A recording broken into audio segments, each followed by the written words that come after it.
बच्चों, आज हम हिंदी लोकवाणी का तीसरा पाठ्यांश सफर का साथी और सिरदर्द इस पाठ के बारे में चर्चा करेंगे, जिसके लेखक है राम नारायण उपाध्याय जी। यह रचना हास्य व्यंग निबंध है। इसमें व्यंग्यकार ने रेल यात्रा में मांग कर अखबार पढ़ने वालों, अनावश्यक बात करने वालों, बिन मांगे सलाह देने वालों पर करारा व्यंग किया है। लेखक का तात्पर्य यह है कि हमें इन बुराइयों से बचना चाहिए। चलो तो अभी पाठ की ओर बढ़ते हैं। मुझे अकेले यात्रा करने में आनंद आता है। इससे चलती रेल में से पैरों के नीचे से निकल जाने वाले नदी में कल्पना में डुबकी लगाने, जो पास लगते हैं उन वृक्षों के निरंतर पीछे छूटते चले जाने और जो दूर है उन भागते वृक्षों का साथ निभाने में बड़ा मजा आता है। यात्रा में अगर कोई साथी मिल जाए तो ऐसा लगता है मानो वह मेरी निगाह चुरा रहा हो।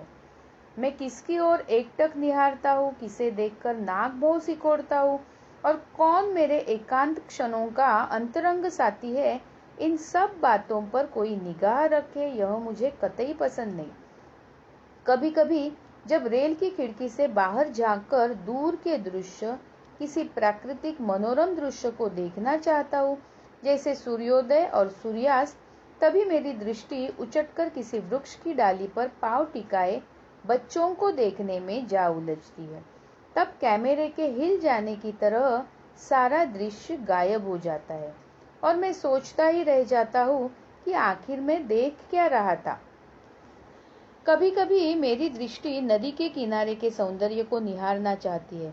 इसी बीच जैसे आंख में कंकरी गिर जाए, ऐसे रास्ते में पहाड़ी के आ जाने से सारा दृश्य चौपट हो जाता है। कभी कभी मेरा मन उच्चाकाश में उड़ने वाले पक्षियों के साथ अनंत के ओर छोर नापना चाहता है। इसी बीच रेल किसी गुफा में प्रवेश कर जाती है और तब लाचार मन को भी मन मारकर सुरंग की उस पतली लकीर में से निकलने को बाध्य होना पड़ता है।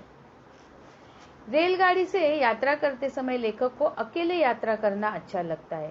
खिड़की से बाहर दिखने वाले मनोहारी दृश्य का अनुभव लेने में उन्हें मजा आता है। लेकिन इस अनुभूति के बीच अगर कोई व्यक्ति उनकी हरकत पर नजर रखे, यह लेखक को बिल्कुल भी पसंद नहीं है। इस प्राकृतिक सौंदर्य देखते वक्त कुछ ऐसी बाधाएं अगर लेखक कहते हैं कि बीच में आ जाए तो उनका मन बहुत निराश हो जाता है। जैसे वो कोई मनोहारी दृश्य देखते हैं तो बीच में ही पेड़ पर लटक रहे बच्चों के पांव दिख जाते हैं, या फिर कोई नदी का सौंदर्य, लुभावना सौंदर्य अगर वो देख रहे हैं तो उसी बीच क्या हो जाता है, वो ट्रेन बोगदे के अंदर, गुफा के अंदर जो सुरंग रहती है उसके अंदर अगर वो प्रवेश कर जाती है तो सारा मजा जो है वो चौपट हो जाता है। वैसे मुझे बस की यात्रा कतई पसंद नहीं है। उसमें भी यह भी जरूरी नहीं है कि बगल में बैठने वाला आदमी हमारा मनपसंदी हो। अनेक बार तो ऐसे व्यक्ति से पाला पड़ता है जो रूठी हुई पत्नी की तरह लाख मनाने पर भी सीधे मुंह बात नहीं करता, और अगर उससे प्रश्नों के जरिए छेड़खानी की जाए तो हाँ हूँ में जवाब देकर खिड़की से बाहर मुंह लटका देता है। कभी कभी ऐसा भी साथी मिल जाता है कि आप चाहे सुने या न सुने, वह अपनी बात तब तक सुनाता रहेगा जब तक दो में से एक उतर न जाए।